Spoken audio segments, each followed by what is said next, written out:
like to welcome you. Please mute yourself, everyone. Good morning, ma'am. Welcome in this morning session, ma'am.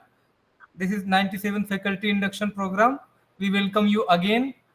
ये हमारे लिए अत्यंत खुशी की बात है कि अभी जल्दी ही हमने आपका एक सेशन अपने बीच पाया और उससे बहुत हम लोग लाभान्वित हुए। हमारे सभी प्रतिभागी मित्रों ने आग्रह किया था, आपसे रिक्वेस्ट भी किया था और आपने हमारे इनविटेशन को स्वीकार किया। मैम, आपको उसके लिए बहुत बहुत धन्यवाद। और हमारे सभी प्रतिभागी जुड़ चुके हैं, कुछ रह गए हैं 10-12, जुड़ जाएंगे जल्दी से जल्दी।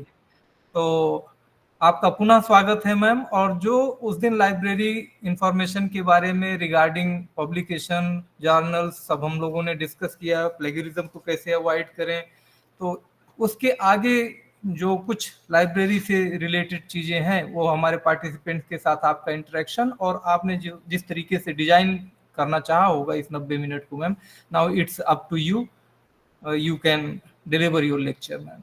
Welcome ma'am. A very warm namaste and good morning to all, and I'm very happy to share time and space again with all of you, and I thank Dr. Shukla for extending me this wonderful opportunity. So जैसा कि आप लोग को in a recap, last time we talked about online public access catalog, and I hope you must have accessed some OPAC of some library. We also talked about basic and advanced searching skills, and you have to be well versed in these basic and smart searching skills because these skills are always useful, are always relevant. You will always use them whether you are accessing an OPAC or whether you are trying to access any database or whether you are working or surfing Google or Google Scholar. तो ये आपके OPAC basic searching and advance searching skills, अगर एक बार आपने search करना सीख लिया Boolean operators को यूज करते हुए, डबल कोट्स को यूज करते हुए, आई hope everybody is aware of this. Boolean operator सब लोग यूज करते हैं? No, ऐड और करके आप लोग क्या नहीं करते? फॉर एग्जाम्पल हमें वाटर मैनेजमेंट पे कुछ सर्च करना है एंड वाटर मैनेजमेंट पे आपको सर्च करना है and you want content on water management. Water management अलग अलग अगर आप ऐसे ही की इन कर देंगे तो जहां जहां भी रिकॉर्ड्स में वाटर होगा या मैनेजमेंट होगा सब दिखा देगा and they may not, those documents may not be relevant to you. But अगर आपको you are just focusing on water management on this subject and you want only those records which focus on water management, so what will you do? Double quotes. तो उसमें वही records आएंगे जो management, water management से संबंधित हैं। Otherwise double quotes नहीं लेंगे तो आप जितने भी रिकॉर्ड्स में वाटर आएगा वो रिट्रीव हो जाएंगे, जितने भी रिकॉर्ड्स में मैनेजमेंट आएगा वो रिट्रीव हो जाएंगे। तो I hope you are getting. So these are different ways, and if you want water management in India, water management in rural areas, और आप focus कर रहे हैं water management in rural areas only, and you are not bothered about because your area is defined, your area is limited to rural areas only, तो उसमें आप water management in rural areas and not urban areas। और अगर आप चाह रहे हैं कि वाटर मैनेजमेंट बस हो जाए इंडिया, देख लें हम इंडिया में, और चाहे वो रूरल एरियाज हो चाहे urban areas, so water management in rural areas और अर्बन एरियाज, और आप चाह रहे हैं बस इंडिया का, तो उसमें and India. So these are Boolean operators which you use, which you must be aware of and you may use for retrieving records. So these are very important basic things. Once you pick them, once you learn the art of using them, then it will be always useful and relevant for you. उसके अलावा हम लोग ने बातें करी थी कि कौन से जर्नल में छपवाना है, कौन से जर्नल में नहीं छपवाना है। तो जैसा कि आपको पता है, आप अगर अपने कोर जर्नल अपनी फील्ड के में छापेंगे तो आपको उसके लिए वेटेज मिलेगा। अगर किसी भी जर्नल में छाप दें, चाहे वो प्रीडेटरी हो, प्रीडेटरी मतलब प्रीडेटरी और कोर जर्नल का बेसिक डिफरेंस यही है कि कोई भी कोर जर्नल होता है वो पेयर रिव्यू करता है। पेयर रिव्यू मतलब एक्सपर्ट उसको रिव्यू करते हैं, ऐसे ही नहीं छप जाता, जो आपने दिया ऐसे ही छप जाएगा, ऐसे नहीं होगा। बट प्रीडेटरी जर्नल, क्योंकि they are just interested in earning money, इसलिए आप जो उन्हें देते हैं वो छाप देते हैं without undertaking any peer review. आपको ये जानना, it's very essential for all of us to understand that peer review is the hallmark of scholarly communication. जो भी आप देखते हैं जर्नल्स में छपता है उसको पेयर पहले रिव्यू करा जाता है। पेयर का मतलब होता है dictionary meaning equals, but peer review मतलब आप जो मैन्युस्क्रिप्ट दे रहे हैं उसको आपके सीनियर्स या experts of the field evaluate करेंगे, तो आप उसी में छापे जो पेयर रिव्यू है। प्लस आपके लिए ये भी जानना जरूरी है, जैसे उस दिन हम लोग ने बात करी थी कि उनकी वेल डिफाइंड वेबसाइट होती है जिसमें फिजिकल एड्रेस होता है, एडिटोरियल बोर्ड दिया रहता है, आर्काइविंग पॉलिसी, आप आर्काइविंग उनके सारे इश्यूज आर्काइव्ड हैं वो देख सकते हैं, उनकी एथिक्स एंड प्लेजरिज्म पॉलिसी आप वो देख सकते हैं, उनकी टाइमलाइन आपको बताई थी। I hope I am making sense, no? Yes ma'am. Yes ma'am. और फिर आपने ये भी बताया था कि जर्नल फाइंडर होते हैं जिनकी मदद से आप अगर कोई मैन्युस्क्रिप्ट तैयार करें हैं तो कहाँ भेजें वो आप पता कर सकते हैं। और इसके अलावा मैंने आपको ये भी बताया था एंड नोट बेसिक एक रेफरेंस मैनेजमेंट टूल है। जैसे कि हमें पता है रेफरेंसेस आर वेरी इंपॉर्टेंट, हम कोई भी रिसर्च कर रहे हैं तो उसके लिए हमें कोई रेफरेंस मैनेजमेंट टूल का इस्तेमाल जरूर करना चाहिए। अगर आप मेंडले या ज़ोटैरो कर रहे हैं तो जैसे आपने मेंडले करा और उसमें अकाउंट बनाया और अपने फुल टेक्स्ट डेटा, अपने फुल टेक्स्ट आर्टिकल्स अपलोड करें, उसी तरह millions of users are already there on Mendeley and they have also uploaded their profile and journal articles। तो कभी कभी आप देखेंगे कि Mendeley कैटलॉग में ही आपको बहुत सारी चीजें मिल जाएंगी, आर्टिकल्स जो आपके रेलेवेंस के होंगे। और उस तो हम लोग ने रेफरेंस मैनेजमेंट टूल की भी बात करी थी। फिर आपसे मैंने ये I had raised one query कि ये तो सारे ऑटोमेटेड हो गए जिससे कि आपको पता करना है कौन सा आर्टिकल आप किस में भेज सकते हैं। आप ये बताएं मैनुअल सिस्टम में कैसे देखेंगे? आपको अगर मैनुअली देखना है और आपने एक मैन्युस्क्रिप्ट तैयार कर लिया है और अब आप उसको एक जर्नल में प्रकाशित करने के लिए भेजना चाह रहे हैं, तो how will you identify a potential journal for your manuscript? I had asked that question, तो आप जरा प्रकाश डालेंगे कुछ?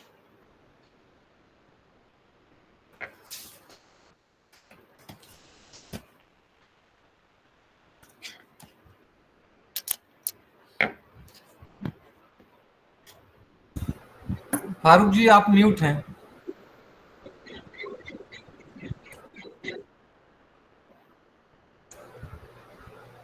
आप कुछ बोल रहे हैं पर आपकी आवाज सुनाई नहीं दे रही है फारूक जी।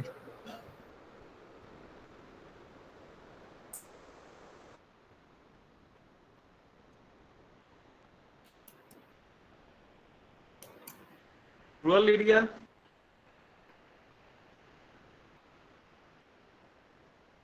Ma'am, tell me, yeah, today topic is water management in rural area or not? क्या बोल रहे हैं आप? मैं कह रहा हूँ टॉपिक है water management in rural area. हाँ हाँ हाँ। Yes, yes, yes, yes. No, this is not the topic. We are talking about topic for today's session is searching skills, how to use library resources, how to use library collections, how That to means water management in rural areas. तो मैंने आपको बताया था अगर आपको search करना हो तो आप कैसे लिखेंगे? बुलियन ऑपरेटर्स को यूज करते हुए हम डेटा रिट्रीव करेंगे, एंड और को यूज करते हुए कैसे हम रिट्रीव करेंगे, डबल कोट्स हम कैसे लगाएंगे, प्रॉक्सिमिटी सर्चिंग कैसे करेंगे, कीवर्ड सर्चिंग कैसे करेंगे, इस सब चीजों के बारे में हम बात कर रहे हैं। और ये बेसिक्स हैं, just like ABC. If you know ABC, you can easily construct words, understand words, easily construct sentences. And similarly, if you know about these basic skills, use of Boolean operators, use of library resources, use of library collections, facilities which are extended by libraries in your university, then you can navigate your research journey very easily. ज्यादातर देखा गया library में इतने सारे resources होते हैं, लोगों को पता ही नहीं होता है। और ये भी आपके लिए जानना जरूरी है कि अगर ओपैक को आप यूज करें, ओपैक को देखते हुए आप जान सकते हैं कौन सा रिसोर्स कहाँ है, कौन सी बुक आपके यहाँ अवेलेबल है और कौन सी अवेलेबल नहीं है। और आपको ये भी जानना जरूरी है कि बहुत सारी बुक्स होती है open access, that means open access means they are available, आपको उसको खरीदना नहीं है। आप देखेंगे कि आप एक directory of open access books है, आप DOAB आप प्लीज लिख लें, DOAB। और उसके अलावा directory of open access journals है, DOAJ।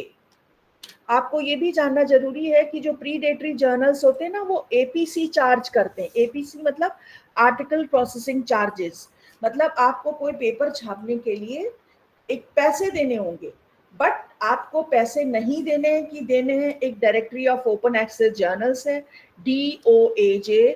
I request you to write and whenever you get time just see. आपके फील्ड के बहुत सारे जर्नल्स आपको मिल जाएंगे जिसमें आपको कोई पेमेंट नहीं करना। ये जानकारी बहुत महत्वपूर्ण है क्योंकि देखा गया है रिसर्च स्कॉलर्स क्या और उन्हें ये सब नहीं पता होता और वो पैसा देके छापते हैं, और पैसा देके भी वो प्रीडेटरी जर्नल में छापते हैं।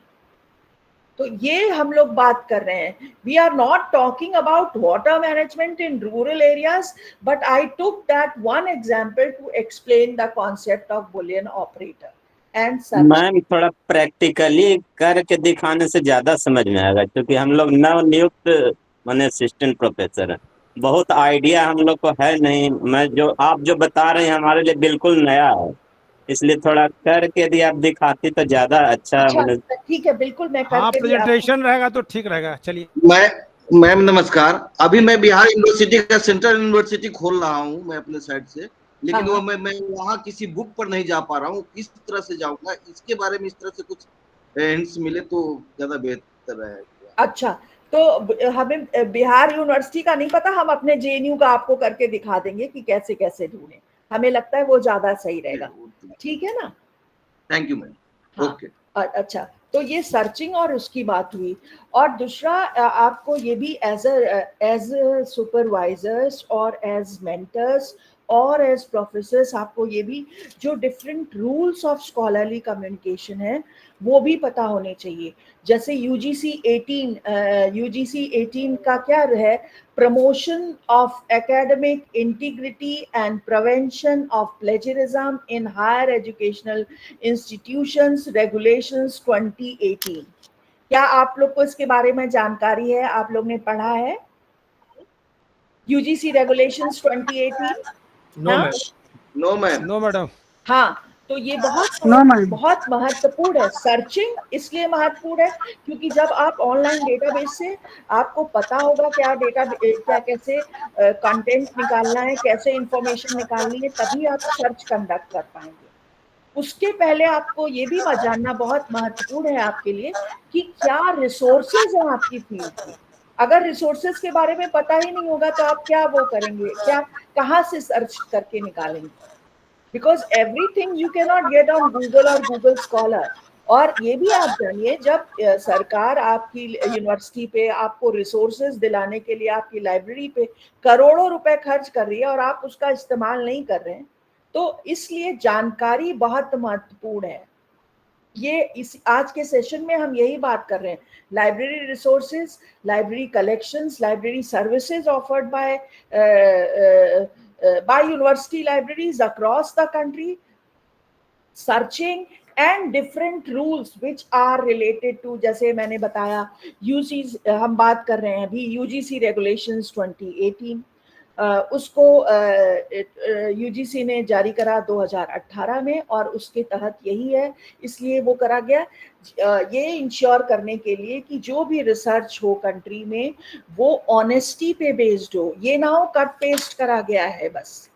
तो उसके लिए उन्होंने ये नियम बनाए कि जितने भी यूनिवर्सिटीज हैं, यूजीसी फंडेड यूनिवर्सिटीज हैं, वहाँ पे विद्यार्थी या शोधार्थी जो भी अपना शोध जमा करेंगे, जमा करने से पहले वो प्लेजरिज्म चेक करेंगे।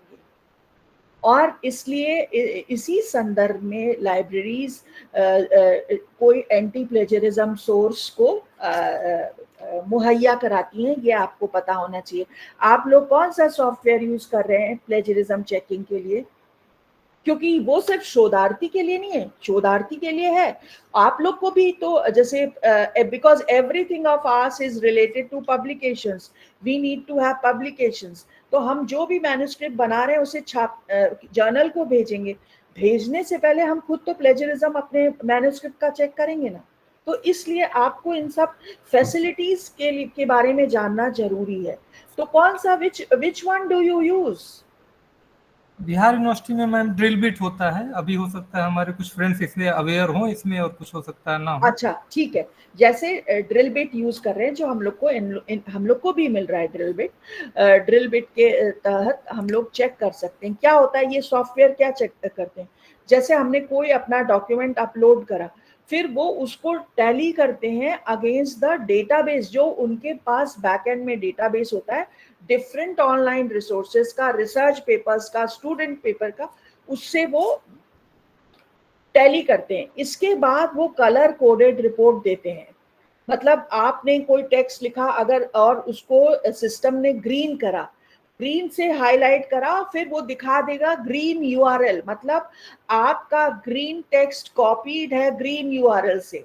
फिर आपके में देखेंगे कि आप रिपोर्ट में आपका रेड टेक्स्ट हाईलाइटेड है। इसका मतलब जो रेड टेक्स्ट वो दिखा रहा है, मतलब रेड टेक्स्ट कहाँ से आपने उठाया है, वहां पे एक रेड यूआरएल होगा। तो ये कलर कोडेड टेक्स्ट देता है। तो ये जो यूजीसी रेगुलेशंस हैं, उन्होंने रेगुलेशंस ने स्पेसिफाई करा कि यूनिवर्सिटीज कोई एंटी प्लेजरिज्म सॉफ्टवेयर यूज करेंगी। फिर इसके बाद इसी रेगुलेशंस में उन्होंने सिमिलैरिटी और प्लेजरिज्म को 4 लेवल्स में बांटा है। मतलब अगर आप रिसर्च सुपरवाइज कर रहे हैं, आप स्टूडेंट्स को रिसर्च करा रहे हैं, तो जो आपका स्टूडेंट पीएचडी जमा कर रहा है उसके में सिमिलैरिटी 10% से कम होनी चाहिए। 10% से ज़्यादा है तो वो नहीं जमा कर सकता।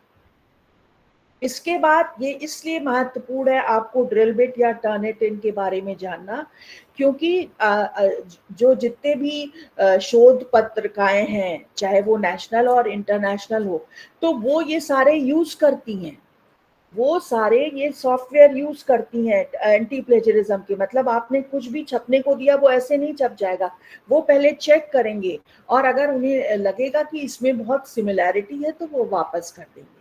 इसलिए ये आपके लिए ये जानना, रूल्स यूजीसी रेगुलेशंस 2018 जानना महत्वपूर्ण है। हो सकता हो ये थोड़ा बोरिंग लग रहा हो, बट इसकी मैडम फिर से उसको लिखा दीजिए तो एक बार।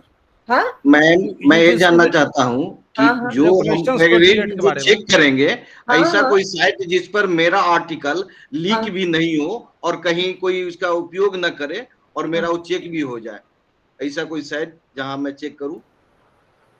देखिए ये बहुत महत्वपूर्ण है। आप कह रहे हैं कि आप ऐसा कोई साइट जानना चाहते हैं जहां पे जाके आप अपना आर्टिकल अपलोड करें और वो चेक हो जाए और किसी को पता ना चले। ये हाँ, देखिए ये हम लोग यहाँ भी ये स्टूडेंट्स ऐसा करते हैं, पर मैं आपको इस यहाँ पे ये बताना चाहूंगी कि प्लेजरिज्म चेकिंग के लिए आप कोई फ्रीली अवेलेबल सॉफ्टवेयर ना यूज करें। ये बहुत महत्वपूर्ण है और इसे मैं दोहरा रही हूँ कि प्लेजरिज्म चेक के लिए आप कोई जो फ्रीली अवेलेबल सॉफ्टवेयर होते हैं आप उन्हें ना यूज करें, क्योंकि आपको पता नहीं है अगर वो उनकी रिपोजिटरी में जमा हो गया, आपको पता नहीं है, आप बिल्कुल अज्ञानी है कि उनके उसमें उनकी रिपोजिटरी में जमा हो रहा है कि नहीं। तो अगर जमा हो गया फिर आप अपने आर्टिकल को जर्नल में सबमिट करेंगे और जब एडिटर चेक करेगा तो वो 100% दिखाएगा कि आपके आर्टिकल में 100% प्लेजरिज्म है। इसलिए मैं यहाँ सबको बताना चाहूंगी कि सारी लाइब्रेरी। मैडम अगर जैसा कि इन्होंने बताया कि वो कहीं दे रहे हैं वो टेम्पोररी वाले में, तो वो क्या उसको ऑब्जर्व कर लेता है क्या? Yes. हाँ भाई यस, और क्योंकि उसी वो के कारण ऑनलाइन वो जमा हो एक जाता मिनट एक मिनट एक मिनट मैडम, और उसके कारण जो ओरिजिनल जो साइट्स है देखने का, उसमें प्लेगरिज्म दिखाएगा कि ये इसमें है, इसका यही मतलब हुआ क्या? ये मतलब हुआ कि आपने बिल्कुल। एक आप सुनिए आप लोग, स्टेप नंबर 1, आप एक फ्रीली अवेलेबल सॉफ्टवेयर की वेबसाइट पे गए। स्टेप नंबर 2, आपने अपना मैन्युस्क्रिप्ट अपलोड किया, क्योंकि आपका ये था उद्देश्य कि आप देखें कितना ओरिजिनलिटी है।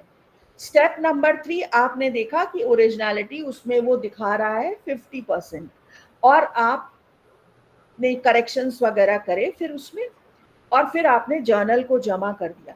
बट आपको ये नहीं पता है यहाँ पे कि वो जो फ्रीली अवेलेबल सॉफ्टवेयर यूज कर रहे हैं वो आपका मैन्युस्क्रिप्ट स्टोर कर रहा है कि नहीं, ये आपको नहीं पता है। तो जब आप फिर जर्नल वाले को अपना पेपर दे दिया छपने के लिए, और जर्नल वाला यूज करेगा टर्निटिन या ऑथेंटिकेट, तो जो आपका हो सकता है वहां पे जमा हो गया हो, बिकॉज क्या आपने पढ़ा वहां कहीं कुछ लिखा है कि वो आपका जमा नहीं होगा उनकी रिपोजिटरी में, कि जमा होगा, इसकी कोई जानकारी नहीं है। अगर जमा हो जाता है और फिर एडिटर चेक करता है तो फिर आपका 100% दिखाएगा, क्योंकि जो आपने जर्नल को आर्टिकल सबमिट करा और वो किसी एंटी प्लेजरिज्म सॉफ्टवेयर से कर रहा है, तो एंटी प्लेजरिज्म सॉफ्टवेयर में क्या होता है, मैचिंग होती है। तो आपका जो ऑनलाइन रिपोजिटरी में चला गया उससे 100% दिखाएगा, और editor will not have that much of time to figure out whether the original source from which it shows plagiarism or from which with which it matches, it is your own draft. So इसलिए ये जानना बहुत जरूरी है आपके लिए कि आप इन सॉफ्टवेयर का जो फ्रीली अवेलेबल है ना करें, जो लाइब्रेरी में आपको सुविधा मुहैया कराई जा रही है आप उसका इस्तेमाल करें। दूसरी महत्वपूर्ण चीज ये है, आपको सॉफ्टवेयर जब यूज करें एंटी प्लेजरिज्म, तो आप ये जाने, देखिए कई सॉफ्टवेयर ज्यादा रोबस्ट होते हैं, मतलब और कई उतने इफेक्टिव नहीं होते हैं, आप ये जानेंगे जब आप इस्तेमाल करेंगे। वो इसलिए होता है कि कोई सॉफ्टवेयर है, जब हम कह रहे हैं वो ज्यादा रोबस्ट है, तो हम इसलिए कह रहे हैं क्योंकि जैसे मैंने बोला, जब आप अपना कोई ड्राफ्ट अपलोड करते हैं तो वो मैच करता है ऑनलाइन रिसोर्सेज से सारे। तो जो मान लीजिए किसी के सॉफ्टवेयर में, एंटी प्लेजरिज्म सॉफ्टवेयर में 100 रिसोर्सेज हैं जिससे वो मैच कर रहा है, तो और दूसरे के में सिर्फ 10 रिसोर्सेज हैं, तो किससे अच्छे रिजल्ट्स आएंगे? 100 वाले से, क्योंकि आपका ड्राफ्ट ज्यादा रिसोर्सेज से मैच करा जा रहा है। तो इसलिए आपको ये सलाह दी जाती है, my humble submission to all of you, that please use the facility which is being extended to you by your library. दूसरी चीज आपको ये भी जानना महत्वपूर्ण है यहाँ पे कि ये सॉफ्टवेयर है जो कि सिर्फ दे आर टूल्स और एड्स टू हेल्प यू, वो सिमिलैरिटी दिखाएंगे, but ultimately it's the supervisor who has to take the final call whether plagiarism has occurred or this is just similarity. Final call, human scrutiny, human mind is very essential. Or figures generated by these software are not to be blindly relied upon. अगर 50% दिखा रहा है तो ये मतलब नहीं कि सब कॉपीड है, ठीक है ना? आप आई hope I am making sense. कभी कभी ये फॉल्स पॉजिटिव, फॉल्स नेगेटिव भी दिखाता है, तो ये भी आप जान लीजिए। और इसमें जब भी आप यूज करें तो उसमें कई पैरामीटर्स होते हैं, वो आपको बहुत जरूरी है प्रॉपरली समझना और अनेबल करना। दूसरी जो बहुत महत्वपूर्ण चीज है, मैं ये बताना चाहूंगी कि अगर आप जहाँ जिस यूनिवर्सिटी में हैं आप वहीं पे चेक करें। जनरली हम लोग क्या होता है, यहाँ पे देखते हैं स्टूडेंट्स, यहाँ पे उन लोग को फैसिलिटी दी गई है, they don't come to us, they just go to their friends. और वो मान लीजिए कोई फ्रेंड आपका दिल्ली यूनिवर्सिटी में है, आपने उससे चेक कराया, तो उनको जानकारी नहीं होगी, वो रिपोजिटरी में जमा हो जाएगा, और जब आप यहाँ पे आएंगे फाइनल सबमिशन के लिए तो वो 100% दिखाएगा, and then you will press the panic button and you will run hither and hither. तो बोनाफाइड अकाउंट्स यूज करिए अपनी लाइब्रेरी की फैसिलिटी यूज करिए, मैं ये बता रही हूँ। और इन्हीं यूजीसी रेगुलेशंस 2018 में ये भी कहा गया है कि जो भी पीएचडी होगी, जो भी पीएचडी स्टूडेंट्स करेंगे, वो तुरंत शोध गंगा में अपलोड कर दी जाए। कई यूनिवर्सिटीज होती हैं, ये बोला गया, ये रूल है जनरल, कई यूनिवर्सिटीज होती हैं जो एक एम्बार्गो पीरियड फॉलो करती हैं। एम्बार्गो पीरियड 1 साल का भी हो सकता है और 2 साल का भी हो सकता है। एम्बार्गो मतलब कि आप वो जो थीसिस आप अपलोड करेंगे वो फुल टेक्स्ट दिखेगी नहीं, इसलिए वो हम लोग करते हैं। जैसे हमारी यहाँ पे है एम्बार्गो पीरियड जेएनयू में 1 से 2 साल का।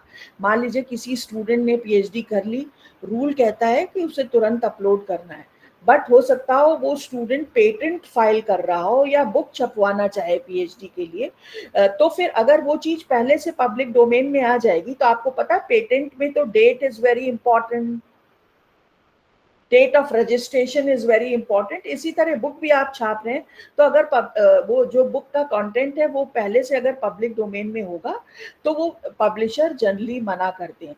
तो उस केस में स्टूडेंट हम लोग को वो एप्लीकेशन देता है और हम लोग करते हैं कि उसकी पीएचडी का फुल टेक्स्ट नहीं दिखेगा पब्लिक डोमेन में, क्योंकि स्टूडेंट बुक छाप रहा है या पेटेंट फाइल करा हुआ है। आई hope I am making sense. और तीसरी चीज, यही यूजीसी रेगुलेशंस ओपन रिसर्च क्या कहते हैं, ओपन एक्सेस को बड़ा ही एम्फसाइज कर रहे हैं। दैट मीन्स कोई और it's not that it is happening here only, but governments across the globe are making concerted efforts to put research in public domain. So whatever research you guide or whatever research you undertake yourself, it will be put in public domain tomorrow for anyone and for everyone to access, browse and further build upon it. इसीलिए बोला गया है जो हम काम करें वो शुरू से ही हमें उस पे करें और हमें रूल्स का भी पता हो। इसलिए यूजीसी रेगुलेशंस के बारे में जानना आपको जरूरी है। और अगला रीजन जो है आपको, ये जैसे हो गया यूजीसी रेगुलेशन ने बोला use of anti plagiarism software करें, और उसके अलावा बोला open access to research, that means जो रिसर्च आप करेंगे वो उसमें पब्लिक डोमेन में होगा आपका। तीसरा चीज आप ये भी जानें, आपका रिसर्च छपता है उसके पहले तो इवैल्यूएशन होता ही है, but your research is always open to scrutiny and evaluation after it gets published even. That means story doesn't end when your research is published. आपका रिसर्च छप गया, उसके बाद भी उस पे लोग पढ़ सकते हैं और उस पे कमेंट कर सकते हैं। There are websites like Retraction Watch. There are websites like PubPeer, वो बताते हैं। PubPeer आप नोट कर लें, आप खुद जाके देख सकते हैं कि कैसे लोगों ने उस पे कमेंट करा है कि इस रिसर्च, इस वाले आर्टिकल में ये लिमिटेशंस है, में ये मेथोडोलॉजी फॉल्टी है, सैंपल छोटा है, मतलब limitations of the work are highlighted.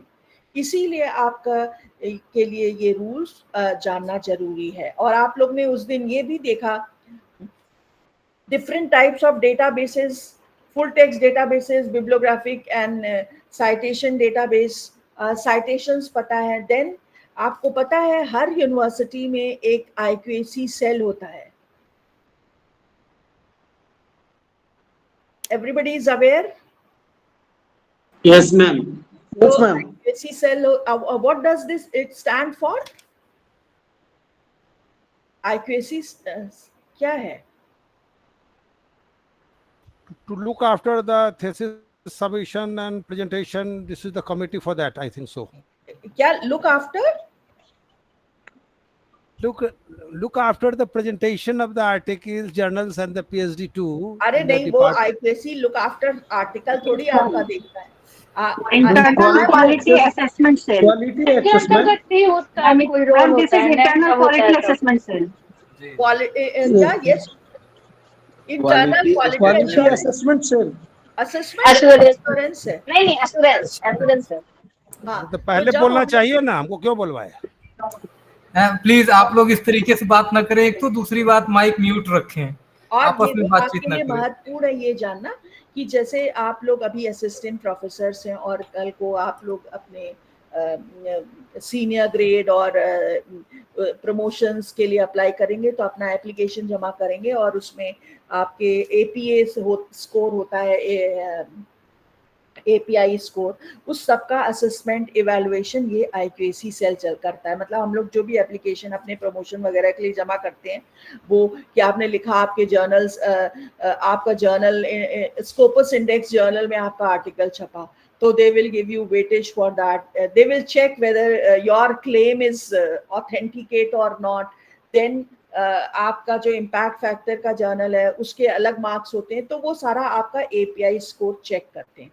तो जब चेक करते हैं तो वो ये सारा देखते हैं कि आपका कहाँ स्कोपस में छपा, कि वेब ऑफ साइंस इंडेक्स में छपा या फिर प्रीडेटरी जर्नल में आपने छापा, तो ये सारे का इवैल्यूएशन ये करते हैं। और ये सारी चीजें pair reviewed journal, Scopus index journal, web of science index journal, ये सारा देखते हैं। अच्छा, दूसरी चीज आप लोग को ये भी मैंने बताया था कि जब हम रिव्यू ऑफ लिटरेचर कर रहे हैं, वेदर साइंसेस का या सोशल साइंसेस का, तो हमको कहाँ से स्टार्ट करना है? We can start because we have to cover the publish literature, we have to review the publish literature.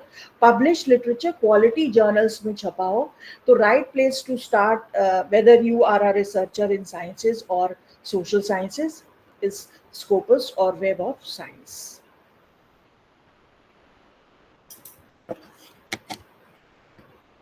अच्छा, तो ये जो यूजीसी रेगुलेशंस हैं, ये भी बोला गया कि यूजीसी रेगुलेशंस में उन्होंने बताया कि प्लेजरिज्म इसलिए चेक करने की ज़रूरत है क्योंकि ओरिजिनलिटी रहे आपके काम में, और ओरिजिनलिटी रहे, कुछ चीज़ आपने प्लेजराइज ना करी हो और आपने अपना डेटा फैब्रिकेट ना करा हो, फॉल्सिफाई ना करा हो, क्योंकि ये सारे मिसकंडक्ट हैं।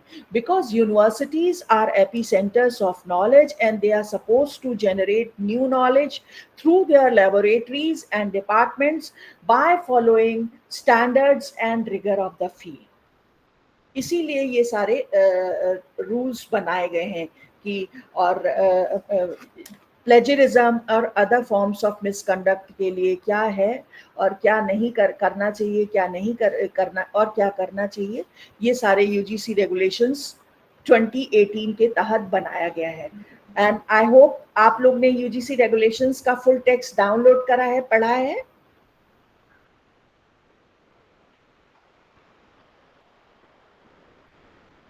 जब आप एकदम साइलेंट होते हैं इसका मतलब उत्तर है कि आपने नहीं। अच्छा, तो मैं ऐसा करती हूँ कि मैं अपना वो स्लाइड ही दिखा देती हूँ तो वो सही रहेगा। स्लाइड दिखाने में मुझे लगता है people tend to doze off, सो इसलिए मुझे लगा कि बात ऐसे बोल के ज्यादा सही रहता है। और इन्हीं यूजीसी रेगुलेशंस ने बोला कॉमन नॉलेज को डिफाइन करा, ऑथरशिप को डिफाइन करा। अच्छा, and other day we also talked about ORCID. आप लोग ने ORCID में अकाउंट क्रिएट कर लिया? Did you have any problem? No ma'am. कर लिया ना create? Yes ma'am. No ma'am. ORCID Yes ma'am. No ma'am. Okay, very good. ORCID ID बनाना था जो। हाँ हाँ, और आपने अपने डॉक्यूमेंट्स भी ऐड कर लिए उसमें, प्रोफाइल क्रिएट कर लिया? किया है, पूरा नहीं। Yes ma'am. कुछ अपलोड किया। Just we are trying for the best, but not still just. अरे, I am not asking you to try for best. I requested you the other day to create an account in ORCID. Yeah ma'am. अच्छा, ठीक है, बहुत अच्छा।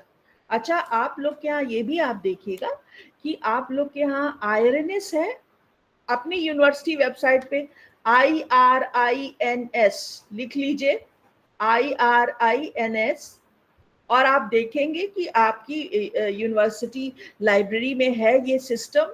नहीं होगा जरूर, और नहीं अगर आपको कहीं लाइब्रेरी वेबसाइट में मिले तो अपने लाइब्रेरी के लाइब्रेरियन से कंसल्ट करिएगा, उसके बारे में जानिएगा और अपना अकाउंट बनाइएगा। इसमें भी जब अकाउंट आप बनाते हैं तो क्या होता है, यू आर विजिबल, लोगों को पता चलता है आप किस फील्ड के एक्सपर्ट हैं, क्या कर रहे हैं। तो ये चीज जरूर देखिएगा। और गूगल स्कॉलर में भी अपना प्रोफाइल बनाइएगा। हाँ, रिसर्च गेट कितने लोग यूज करते हैं? मैं करता हूँ मैम। रिसर्च गेट आप मैं लोग करते हैं? हाँ, जी मैम। रिसर्च गेट क्या है?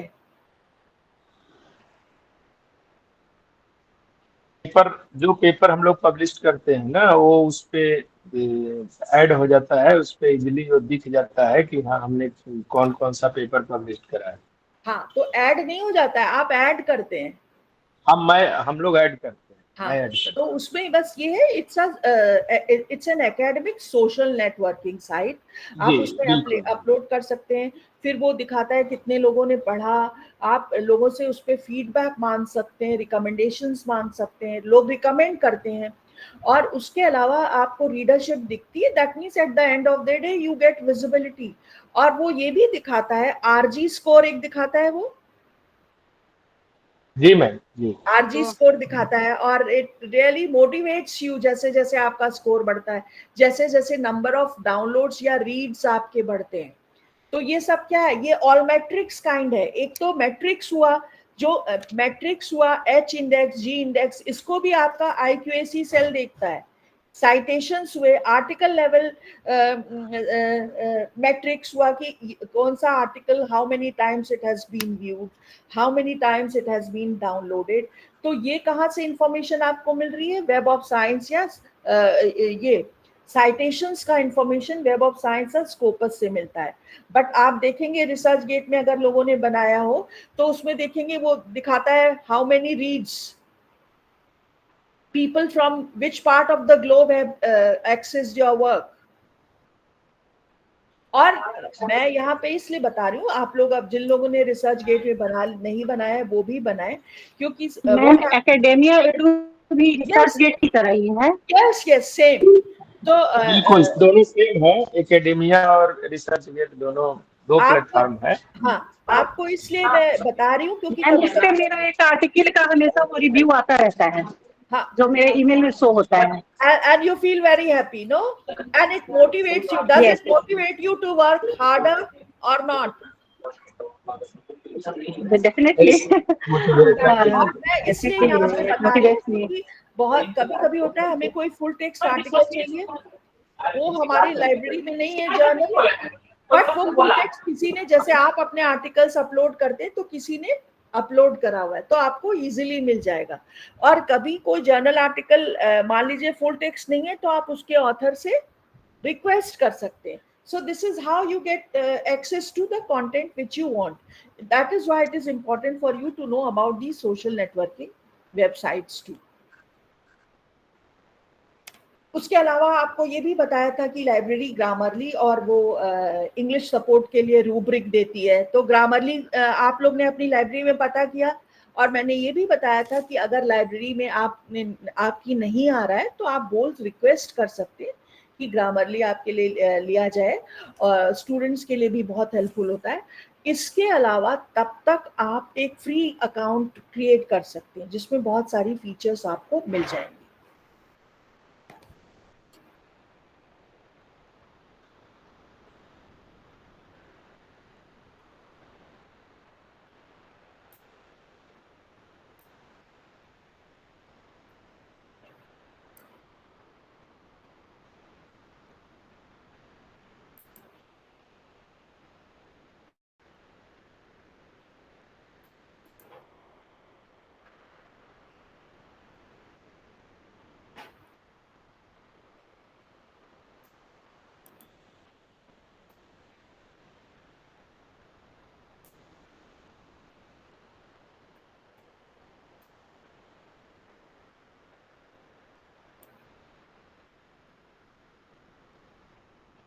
I'll just take a minute. I'm trying to open my PPT and share with all of you.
Do you see any message on the screen?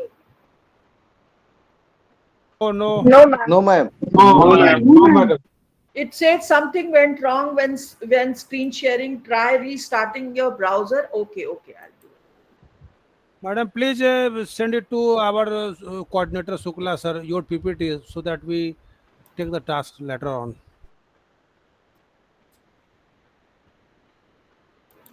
आप सभी लोगों से एक आग्रह ऐसे है, ही बताओ। जो लेक्चर चल रहा है उस पर फोकस हुआ करें और उस पर ध्यान दिया करें। बाद में तो मैं मैम से या जो हमारे रिसोर्स पर्सन रहेंगे हम उनसे रिक्वेस्ट करेंगे, अगर पॉसिबल होगा तो वो पीपीटी वगैरह शेयर करेंगे।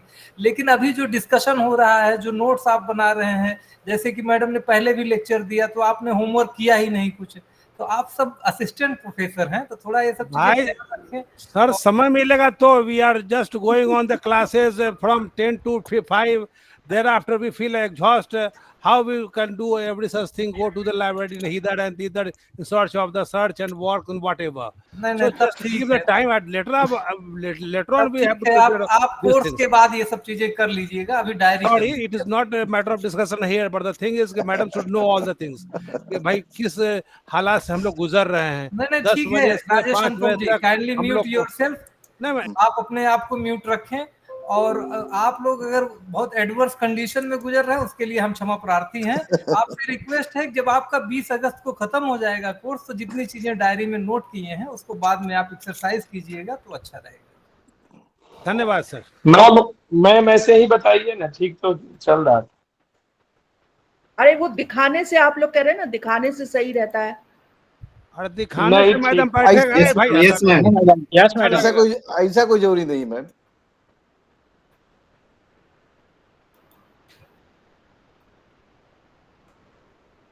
I'll just take a minute and I'll cover all important things today. Don't worry.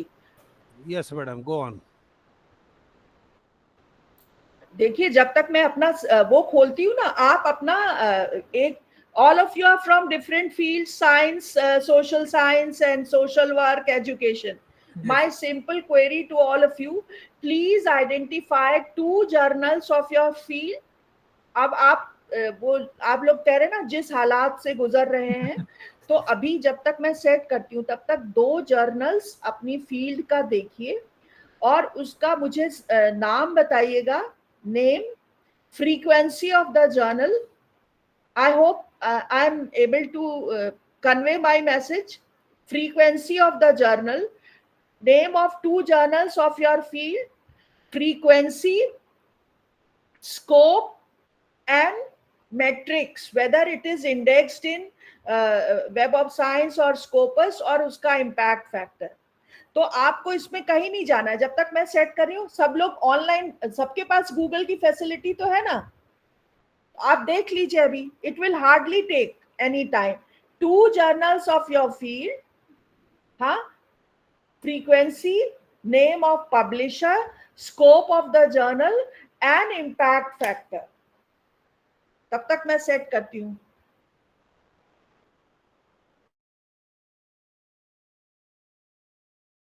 मेरा स्क्रीन नहीं हो रहा, शेयर हो रहा, जा देख लीजिए आके।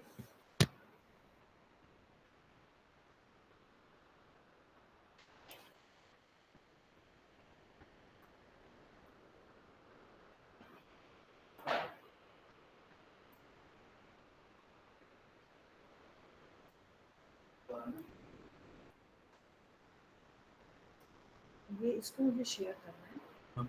ये शेयर वाले ऑप्शन इसको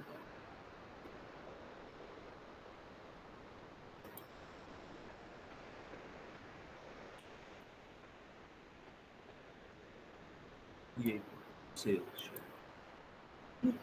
can't share your screen, something went wrong when screen share. Try please chatting your progress. Okay, problem. हम एक बार दोबारा कीजिए, एंटायर स्क्रीन कीजिए, क्लिक कीजिए उस पर, इस पर क्लिक कीजिए और शेयर कीजिए। अब वो खोल लीजिए, वो जो शेयर हो रहा होगा पूछिए। Yes, ma'am. Okay, okay, It's visible. okay. Yes, madam. Clear and visible. Thank you. Acha, thank you. Thanks for your patience. But I'll wait for the answer. I'm audible? Yes, Yes, ma'am. madam. Yes, madam. Huh. Yes, So ma'am. this is very important for all of you because all of you are supervisors and all of you are researchers yourself as well. So you need to know about different rules which have been framed by UGC and framed by different fund granting bodies for researchers. So I'm going to spotlight on that. Spotlight these rules. So scholarly communication, everybody knows that it refers to the different ways in which researchers create, disseminate, archive their research findings. And how do we communicate or disseminate our research findings? Through journal articles, book chapters, conference volumes. And who are stakeholders of scholarly communication? We all are stakeholders of scholarly communication. We as supervisors, we as university, we as fund granting bodies, we as researchers, we as students. Then editors, journals, publishers, all these are stakeholders of scholarly communication. And then what is the role of higher educational institutions? Wherever you feel it is becoming very boring, please intervene and let me know. The universities and other higher educational institutions are supposed to be the epicenters of new knowledge. They are supposed to generate new knowledge through their departments and laboratories, generate new knowledge to address the problems related to health, climate change, sustainability, among many others. They undertake research to offer substantial breakthroughs. And why do we undertake research? To improve living standards of the people, to better utilize the resources and preserve the planet. Research has become very crucial. There is hardly any domain where universities and scholars don't have a role to play. If we pick up any instance of governments dealing with contemporary issues, we are sure to find few academics in their core team. It's very important because कोई भी committee बनती है सरकार की, उसमें आप पाएंगे कि कोई ना कोई प्रोफेसर उसमें जरूर है. तो कल प्रोफेसर बनेंगे और कल आप ऐसी कमिटी को हेड करेंगे. इसलिए आज आपको ये रूल्स स्कॉलरली कम्युनिकेशन का जानना बहुत इंपॉर्टेंट है. So when research is so important, with so much riding on the research, any dilution of its sanctity would bring down the entire edifice of progress and development. Any laxity on the rigorous methodologies or standard procedures may prove very catastrophic for all stakeholders and the community as a whole. तो हम जो research कर रहे हैं कितना जरूरी है, क्योंकि हर तरह की प्रॉब्लम, चाहे वो फूड से रिलेटेड हो, शेल्टर से रिलेटेड हो, क्लाइमेट चेंज से हो, हर एक चीज का सल्यूशन थ्रू रिसर्च से मिलता है. तो हमें रिसर्च को बहुत रिगरसली फॉलो करना है, उसकी मेथोडोलॉजी को भी बहुत सीरियसली लेना है. अदरवाइज कोई भी लेक्सिटी हुई या कोई भी रूल्स नहीं फॉलो हुए तो it may prove very catastrophic for all stakeholders and community as a whole. क्योंकि जो हम रिसर्च करते हैं वो कम्युनिटी के लिए भी इंपॉर्टेंट है. तो अगर हमारा कोई भी केयरलेस एटीट्यूड हुआ तो उससे फ्यूचर रिसर्च और society as a whole will suffer. ये मैं आपको कह रही थी कि आप बस ये वर्ड नोट कर लें और आप देखें कि इस पे कैसे लोग कमेंट करते हैं पब्लिश्ड रिसर्च पे.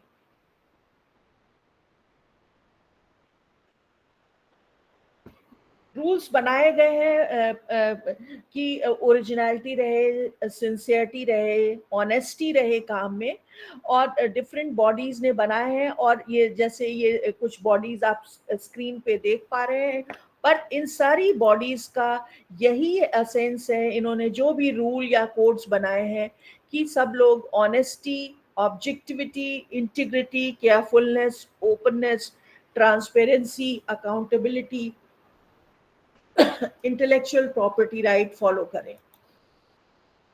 confidentiality, responsible publication. This is very important. Responsible publication, responsible mentoring, respect for colleagues, social responsibility, non-discrimination, competence, legality, animal care, human subject protection. इसके अलावा आपको ये भी जानने की जरूरत है कि रूल्स ऑफ ऑथरशिप बहुत इंपॉर्टेंट है. Authorship carries significant academic, social and financial implications. It also entails a commitment to responsibility and accountability. If in a gist, I want to tell that जितने भी ऑथर्स हैं वो सारे accountable हैं उस manuscript के लिए.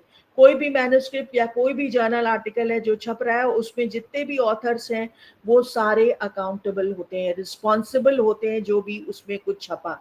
ये बात अलग है कि हम लोग के यहाँ IQAC में फर्स्ट ऑथर को ज्यादा नंबर मिलते हैं, करस्पॉन्डिंग ऑथर को ज्यादा नंबर मिलते हैं as compare to second author और third author. I hope everybody is aware of this.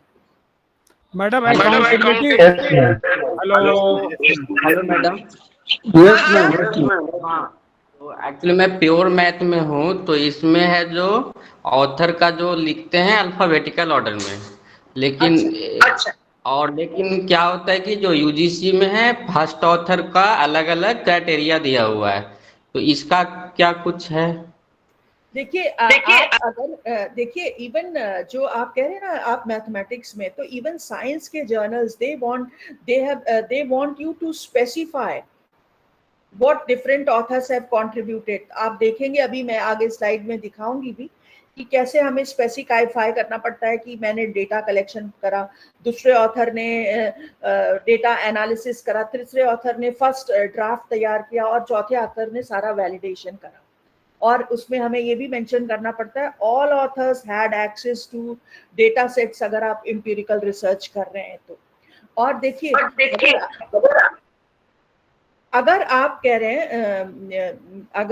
हैं if you say that all authors, if a journal, particular journal, you know, this style of mentioning the names in a particular sequence may differ from journal to journal, but on the whole or in general journals these days want authors to identify, to spell out their roles.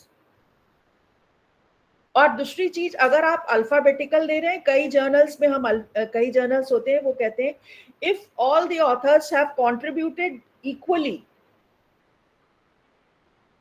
we write that the names of authors have been listed in an alphabetical manner and all of them have contributed equally. ऐसा दिया होता है कि नहीं? हाँ, दिया जाता है. हाँ, तो अलग जर्नल टू जर्नल हो सकता है. अगर सारे जर्नल्स कंट्रीब्यूट रखिए ना भाई, कीजिए ना. तो आप ये कर सकते हैं कि आप उसमें लिख दें names have been listed in an alphabetical manner and all the authors have equally to the. हाँ मैडम, जैसे कि प्योर में एक कन्वेंशन बन गया है कि जैसा भी हो अल्फाबेटिकल ऑर्डर में लिखना ही है, ठीक है ना. एक सोसाइटी का कन्वेंशन है, ठीक. हाँ. अब जैसे कि यूजीसी में बोलती है कि फर्स्ट ऑथर को इतना पार्ट, तो एक्चुअली वो क्लियर हो नहीं पाएगा क्योंकि वो तो सीधे ऑथर का नंबरिंग से देखते हैं, राइट. तो देखिए वो जर्नल टू जर्नल, जैसे आपने बोला ये सोसाइटी का, तो कोई जर्नल जरूरी नहीं है कि सारा all journals in the field of mathematics are following this style that author's name should be listed alphabetically. एक particular society का जर्नल होगा वो मेंशन करेंगे. हाँ, और कोई जर्नल नहीं, सारे जर्नल्स ने ऐसा ये स्टाइल फॉलो कर रहे हैं, ठीक है. ज्यादातर journals they want you to identify your role. So this is important for you.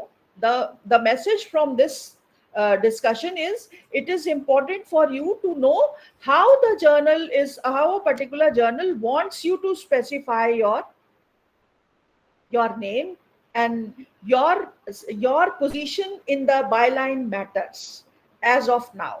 अगर आप सेकंड पोजीशन पे हैं तो आपको कम नंबर मिलेंगे. This is not what I से, but these are such rules, these are such rules which are being followed by IQAC, and such rules are in place. So my message over here to you is just to make you aware of these rules which are there in place, and I think awareness is the biggest weapon. So ignorance should not be there. You should be aware of these, and this is the aim of my presentation, to make you aware of different facilities, different databases, different facilities, different data different books and journals which library offers. Okay, madam.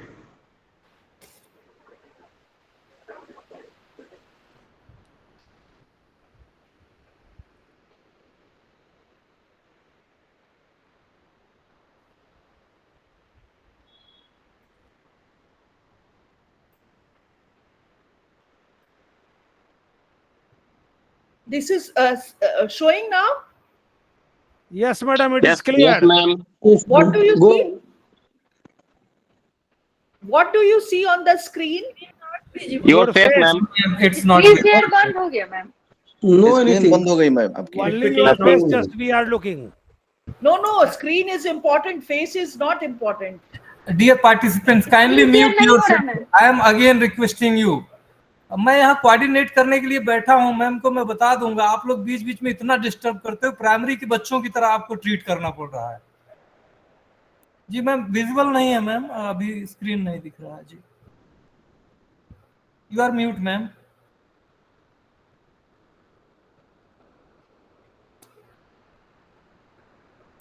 आप mute हो गई हैं ma'am.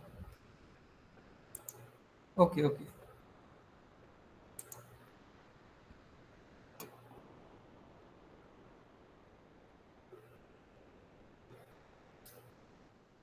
अब सभी प्रतिभागी मित्रों से ये आग्रह है कि जब मैम सवाल पूछेंगे तो आप ब्रीफ में जवाब देके तुरंत अपना माइक्रोफोन बंद करेंगे.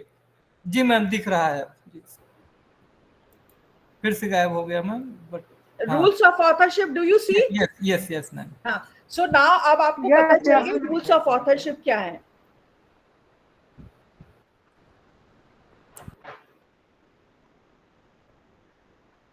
और देखिए नॉन ऑथर कंट्रीब्यूटर्स क्या होते हैं. मान लीजिए आप सोशल साइंस में हैं और आपका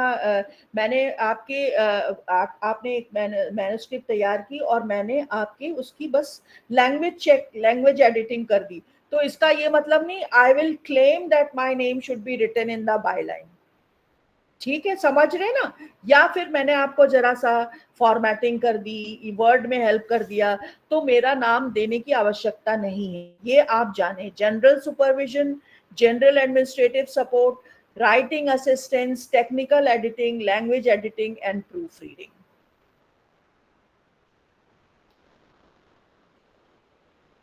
और फिर rules of authorship, they say chatbots, agar if you are using chat gpt, it cannot be listed as authors. और पहले तो चैट जीपीटी आप यूज कर रहे हैं, या फिर रिसर्च रैबिट यूज कर रहे हैं, या लिट मैप्स यूज कर रहे हैं. ये सारे कुछ AI टूल्स हैं, and they are very helpful in while you are writing or while you are teaching. Even for teaching it helps, but then you have to use it with honesty, you have to use it responsibly. ये आपको पता होना चाहिए. You have to use it ethically.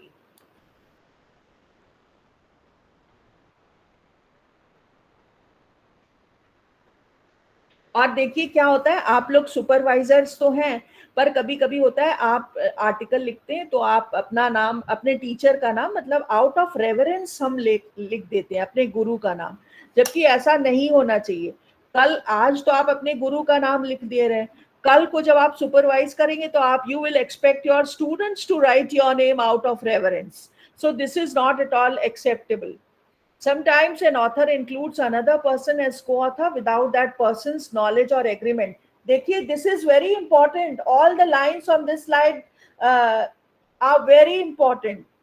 The first author might consider this action a gesture of gratitude, but it is a serious violation of publishing ethics.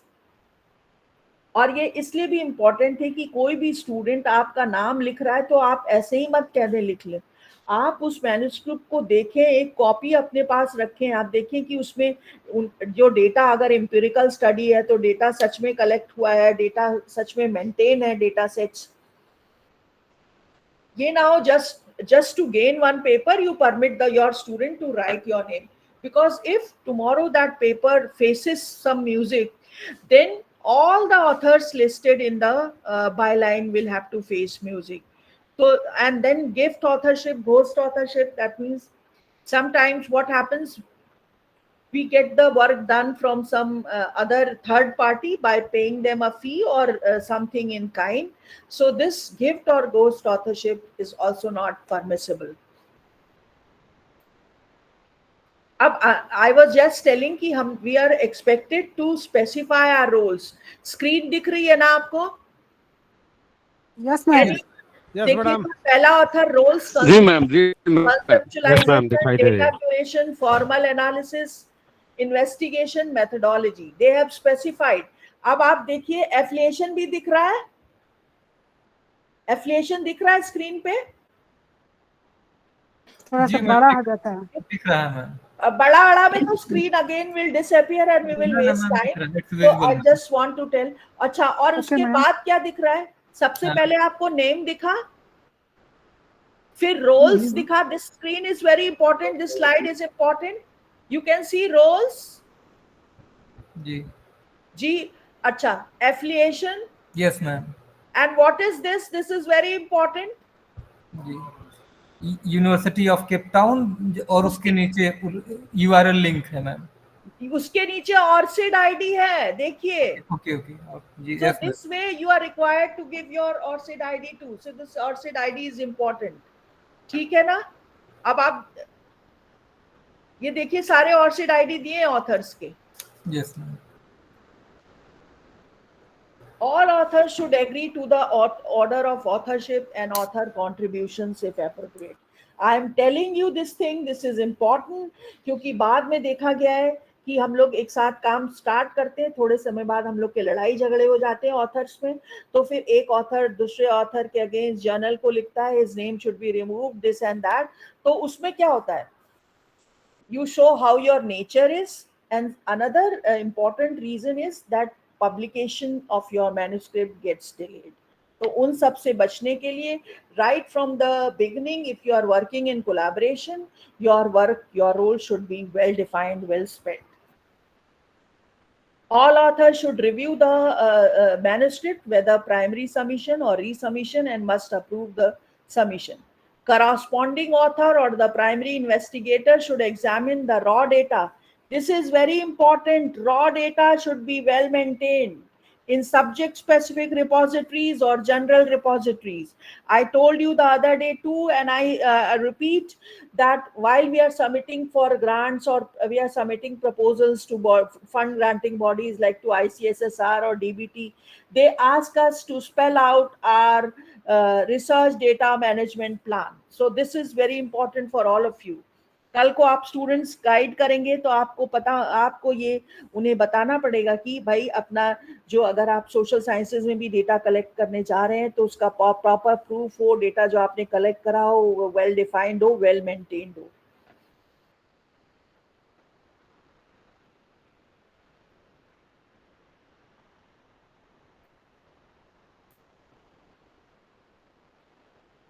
अच्छा, जो आपने roles देखे थे ना, उन्हें क्या कहते हैं? देखिए, contributor roles taxonomy. The roles of all authors should be listed using the relevant above categories. और देखिए, authors may have contributed in multiple roles. This is known as credit author statement.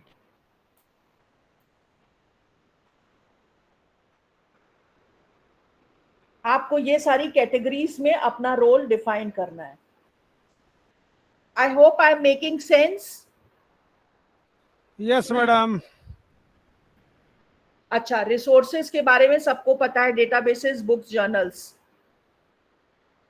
अच्छा, what is this? What do you see on the screen?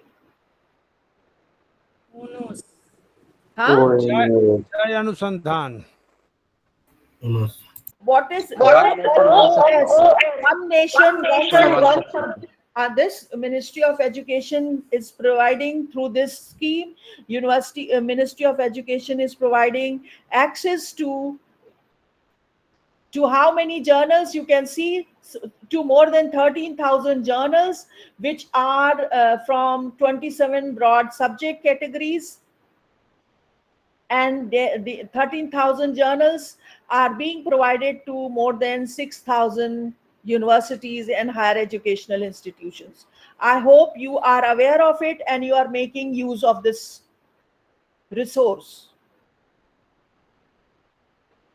If you were not aware, I request you now to just note it down somewhere and use access. It has all what you require for research, whether you are a researcher in social sciences. Our university has not this facility. Discuss. हमारी university के पास ये facility अभी ये नहीं है। Facility नहीं है university. और इसी में इस संख्या 60 पर जो भाई जी की जो भूमिका है, भूमिका की जो सेकंड पैरा है Okay. Okay, I'll check and then I'll talk and I'll tell. What is this? ORCID, I am repeating again because it's important. I request you to see. And then research data policy is C. All data sets underlying the findings, conclusion of the paper should be available to readers. Authors should deposit their data sets in publicly available repositories or present them in the main manuscript as supplementary files. मैंने आपको उस दिन भी बताया था, अगर supplementary files में देंगे तो आपका डेटा यूज नहीं होगा, पर अगर आप उसे रिपोजिटरीज में डाल देंगे तो it will be used and others may cite. So at the end of the day, we all want others to see our work.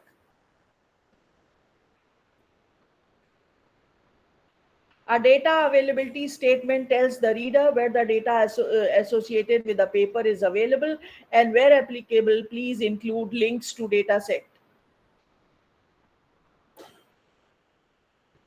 What counts as data? By data is meant the minimal data set that would be necessary to interpret and build upon the findings reported in the article. Data repositories make data more accessible and discoverable than sharing data via supplementary information files. Public repositories generally assign a digital object identifier, and this digital object identifier is also unique to data sets, which allow them to be cited in reference list.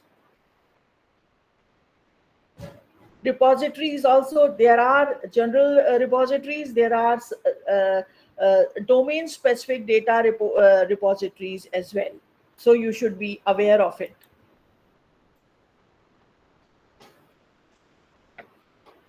Citing and referencing data in journals support reproducible research, facilitates the tracking of data, reuse and map help, assign credit for contributions to research.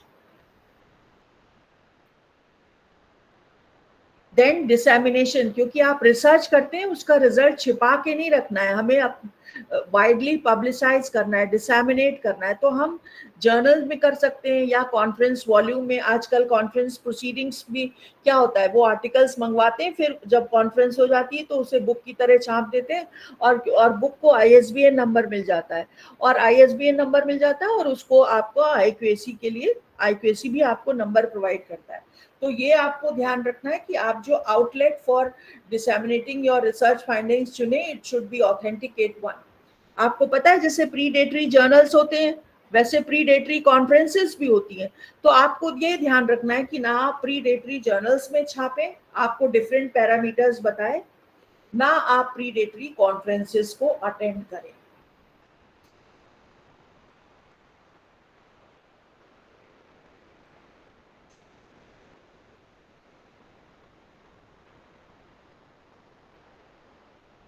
ये आप एक journal देख पा रहे हैं, international journal of latest research in humanities and social science.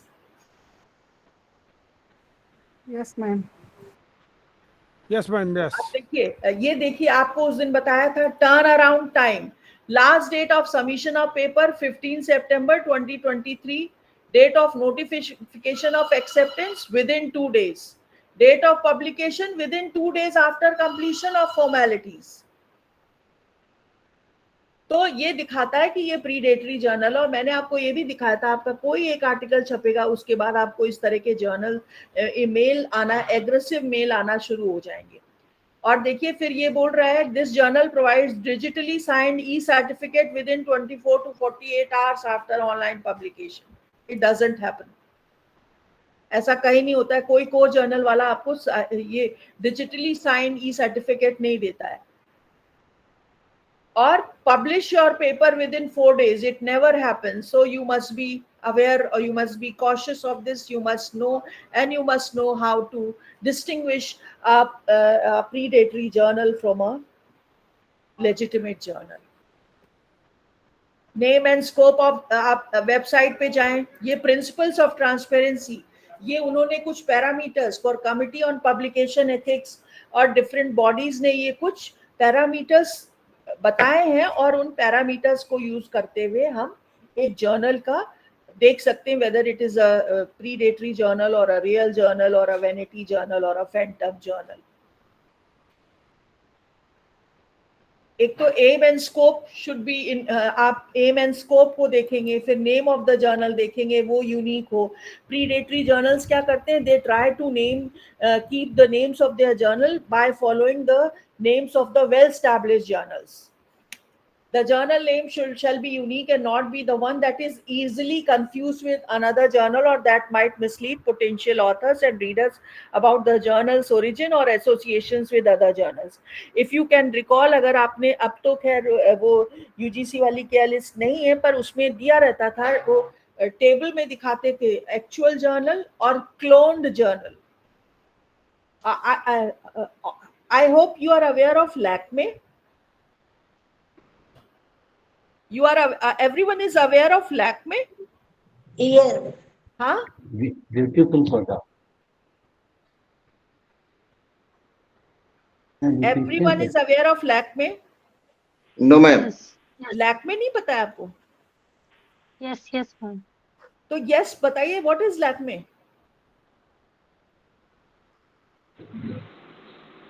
It is a cosmetics brand, no? Cosmetics brand.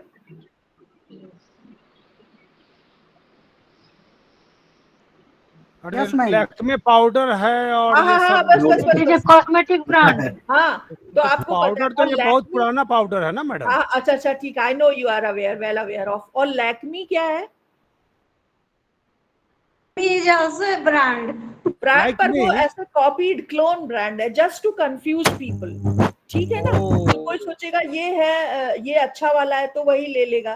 तो इसी तरह ये क्या होता है, जर्नल्स भी क्या होते हैं, they name themselves after the established brands, after the established journals. Madam एक जगह मैंने देखा ना कि पुलिस के जगह पर वो पॉलिसी लिखे हुए था, तो इसका मतलब है कि वो सामने वाले को उल्लू बना रहा है। हाँ, तो इस तरह आपको ये सारे थोड़े से पैरामीटर्स है जो उनको ध्यान करते हुए, फिर ये जरा स्क्रीन पे पढ़ लीजिए। पेयर रिव्यू प्रोसेस क्या है, journal content must be clearly marked as whether peer reviewed और नॉट।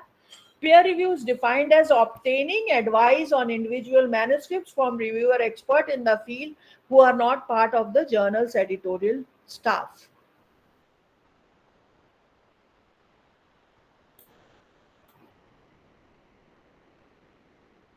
देखिए, आप लोग को मैंने जर्नल बोला, you have not seen because you were hard pressed for time. But peer review procedure हर जर्नल का आप देखेंगे, जो legitimate journal of the field है, it is clearly described on the journal website, including the method of peer review, whether it is double blind peer review or single blind review.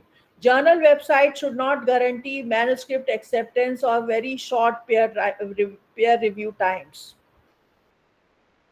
I know I'm reading and it is very boring for you, but then this is very important. Yes, madam, it is very important. Information about the ownership or management of a journal shall be clearly indicated, and you should ensure that you read this on the website. Contact information. Journals should provide the full names and affiliations of the journal's editor on the journal website, as well as contact information for the editorial board, including a full address. Copyright licensing policy. For copyright, it's clearly stated in author guidelines. I request you, if you go to any journal of your field, you will find a small tab on instructions for authors. I request you to go through it, and it's very important, and I'm sure you will learn many new things about which you do not know now. Licensing information should be clearly described in guidelines on the website. This is important because when you are submitting, you must know that you will be required to sign a copyright form. Copyright of your article, your manuscript will be transferred to the publisher.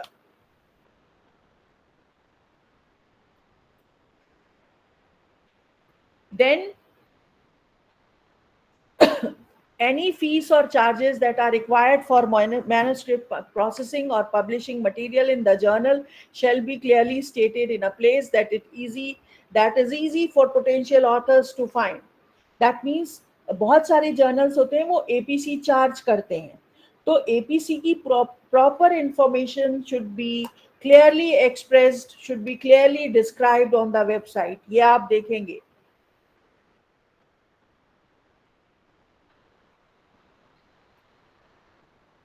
अब libraries का क्या है कि देखिए, हम लोग shortcuts क्यों लेते हैं? शॉर्टकट्स हम तभी लेते हैं जब हमारा आर्टिकल अच्छी जगह नहीं छप रहा है या हम अच्छा नहीं लिख पा रहे हैं, तो उसको सपोर्ट करने के लिए क्या करती है लाइब्रेरीज? राइटिंग वर्कशॉप्स चलाती हैं कि कैसे आर्टिकल छापा जाए. उसके लिए वो एडिटर्स को बुलाती हैं, वर्कशॉप ऑर्गेनाइज करती हैं, how to prepare a manuscript. फिर वो इसके बारे में इंफॉर्मेशन देती हैं, how to select the right journal for your work. Then workshop on which how to acknowledge sources, use quotations, paraphrases, citation styles, then teaching of ethics. All this is done by libraries.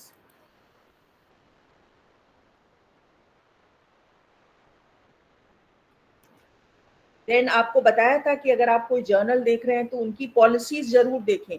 Archiving policies क्या है, publication ethics policy क्या है, publishing schedule क्या है उनका. और देखिए access, वो जो आप आर्टिकल कोई भी जर्नल देख रहे हैं और उसमें अपना आर्टिकल पब्लिश करने जा रहे हैं, आप उसका एक्सेस देखिए कि वो ओपन एक्सेस जर्नल है, गोल्ड ओपन एक्सेस जर्नल है, कि डायमंड ओपन एक्सेस जर्नल है, कि प्लैटिनम ओपन एक्सेस जर्नल है. ये सारी पॉलिसीज आपको पता होनी चाहिए. आर्काइविंग आपको बताया था, आप देख लेंगे कि उसमें पास्ट इश्यूज दिए हैं ऑनलाइन कि नहीं.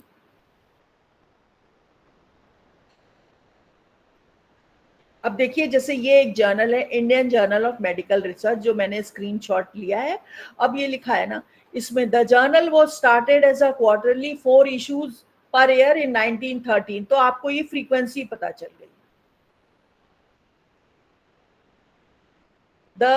It is published monthly in 2 volumes and 12 issues per year. It publishes peer-reviewed quality biomedical research in the form of original research articles, review articles, short papers, short notes. Research letters are also published in the corresponding section after peer review.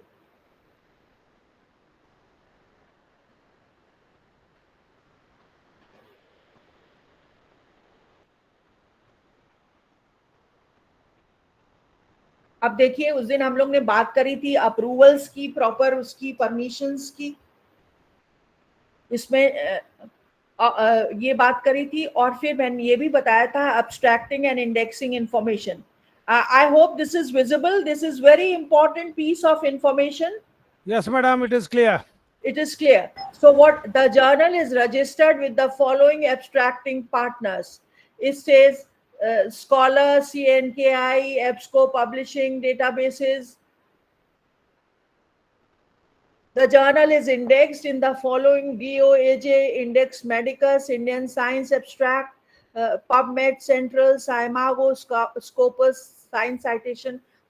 So which impact factor? What is its impact factor? Can you see on the screen? What is the most important information in this? I have taken this screenshot because you will often come across such information. But the information which is important for you is unmute karo bhai. One of you please tell, because this is an important, that is, it may be short as you say, that it's not that clear. Abstracting and indexing information, can you see? Yes, ma'am. So my query to you, which word is important under, these are 1, 2, 3, 4, 5, 6, some 5 to 6 lines. Which word is very important? Other information is not that important. Impact factor. Impact factor. इसके अलावा ये देखिए, ये लिखा हुआ है Scopus Science Citation Index Expanded. Science Citation Index Expanded is covered under Web of Science. That means this journal IJMR is indexed in Scopus, is indexed in Web of Science, for which you will get weightage if you publish in this. And then this also says impact factor as reported in 2021 is how much?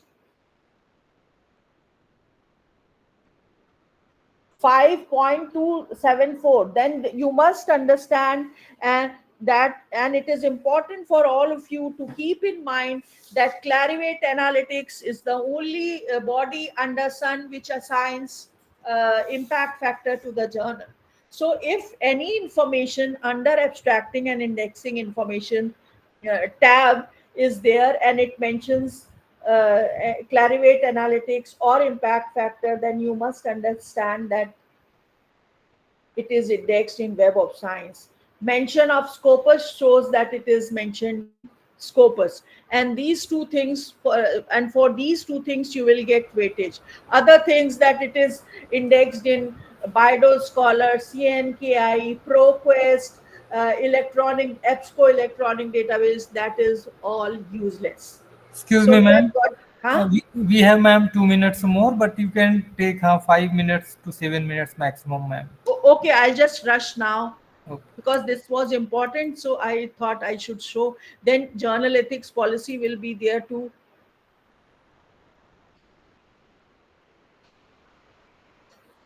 UGC regulation, promotion of academic integrity and prevention of plagiarism in higher educational regulations 2018.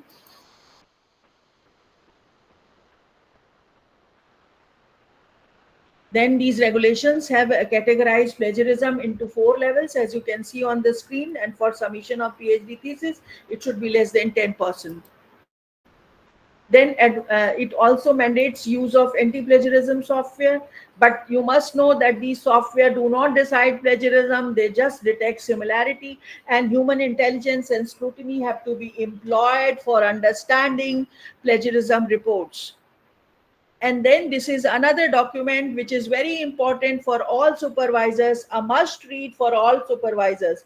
Good academic research practices. This was published by UGC in September 2020.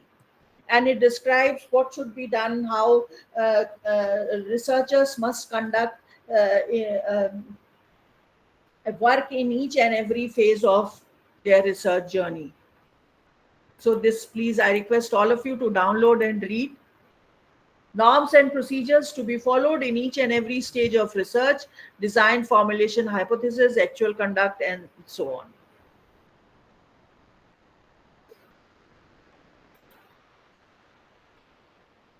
This is another document which UGC has published, Academic Integrity and Research Quality. It has more than 16 chapters. If time permits, please go through them. Then COPE is another body. Committee on Publication Ethics is committed to educating and supporting editors, publishers, and those involved in publication ethics. It advocates ethical practices should become a normal part of the publishing culture. And then it also describes if journals come across allegations of misconduct, how they should handle.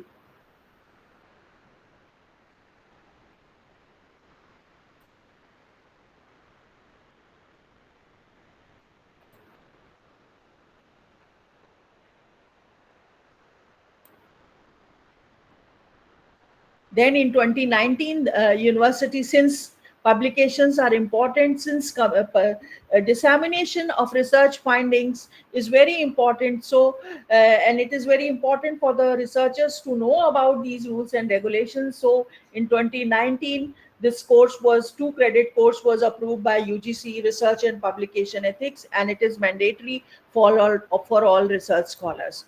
So with this, I stop over here because I still have many things to tell, but as time is over, I request if you have any query or if you have anything to ask, please. Otherwise, I just wanted to cover there are different forms of misconduct like fabrication of data, falsification of data, then plagiarism and how what can we do to avoid such forms of misconduct or plagiarism? And there are different forms of plagiarism too, which I wanted to cover, but time doesn't permit, so I just stop. And I request you to raise your query, or if you seek any clarification, please let me know. Madam, I think, sir, please. Hello madam, participants आप hand raise कीजिए, मैं नाम बोल दूंगा, otherwise सब एक साथ बोलिएगा, वो कंफ्यूजन होगा फिर। हाँ हेलो मैडम, जी बोलिए। हाँ जी पाटिल जी बोलिए। हाँ, जैसे कि मेरा एक सवाल था कि जैसे कि मैं BR एग्रीकल्चर कॉलेज से हूँ, तो यहाँ से मैं JNU के लाइब्रेरी को एक्सेस करना चाहता हूँ, ई-लाइब्रेरी को। तो क्या कोई ऐसा तरीका है जिससे हम कुछ है जिसके थ्रू हम जैसा JNU के या IIT के लाइब्रेरी को एक्सेस कर पाए? क्या कोई तरीका है? ये एक बहुत महत्वपूर्ण प्रश्न है और हमें it is very relevant for all of अस। जैसे आप यहाँ का ओपैक कर सकते हैं, यहाँ की PhD आप ऑनलाइन देख सकते हैं, डाउनलोड कर सकते हैं, थ्रू शोध गंगा भी कर सकते हैं। पर जो जैसे प्रोप्राइटरी डेटाबेसेस हैं, उनके साथ क्या होता है, यूनिवर्सिटी एग्रीमेंट साइन करती है, तो आप उन्हें नहीं एक्सेस कर सकते वहां से। बट अगर आप यहाँ दिल्ली आ रहे हैं तो 4-5 दिन के लिए हम लोग लाइब्रेरी परमिशन देती है रिसर्च स्कॉलर्स को और फैकल्टी मेंबर्स को कि वो हमारी लाइब्रेरी यूज करें। बट अगर आपको आपको कोई जर्नल आर्टिकल चाहिए जो आपको नहीं मिल रहा है, तो you can write to me librarian@mail.jnu.ac.in and I will provide. Thank you ma'am. Rajesh Anupam, kindly ask your question in brief. Sir, हमें कुछ नहीं कहना है, हमको सिर्फ आपसे रिक्वेस्ट है मैडम कि please send your PPT so that I go through later on very vehemently and very clearly. I still nothing to take any such thing. Okay, next question from Dr. Faruqi. Kindly unmute yourself, Dr. Faruqi.